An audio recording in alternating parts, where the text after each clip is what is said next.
ოდესმე თუ გინახავთ მგლების ხროვა მოძრაობისას.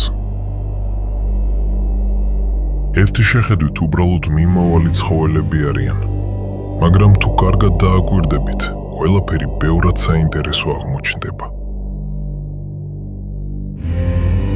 საქმე ისაა, რომ ლიდერი სათავეში არ დგას. ხროვის წინ სამი მგელი მიდის, ყველაზე ასაკიანები და სუსტები. მათი რესურსი თითქმის ამოწურულია.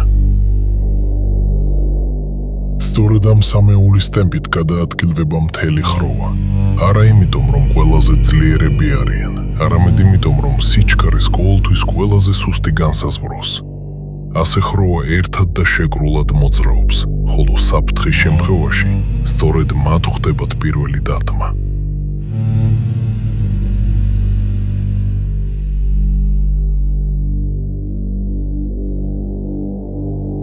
შემდეგ მოდიან ახალგაზრდა ძლიერი და აგრესიული მგლები.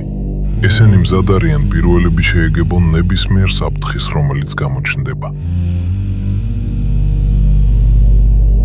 მომდევნო მწკრივში ძუნგლები და მათი ლეკვები არიან.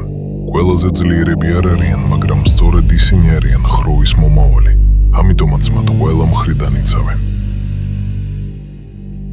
შემდეგ მოდიან ზრდასრული და გამოცდილი მგლები, რომლებიც ხროვას უქმნიდან აკონტროლებენ, რადგან ბუნებაში თავდასხმების უმეტესობა სწორედ ზურბიდან ხდება.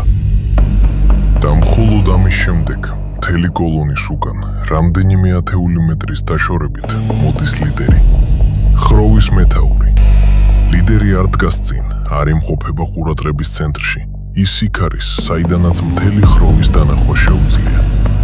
აქედან ამჩნევს ყველაფერს, ნებისმიერ სისუსტეს, საფრთხესა თუ შესაძლო განგაშს.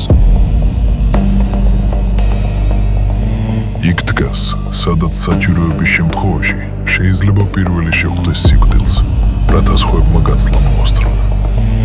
ასეა მგლებში. ლიდერობა პოზიცია კი არა, პასუხისმგებლობაა. იყო იქ, სადაც ყველაზე სახიფათოა.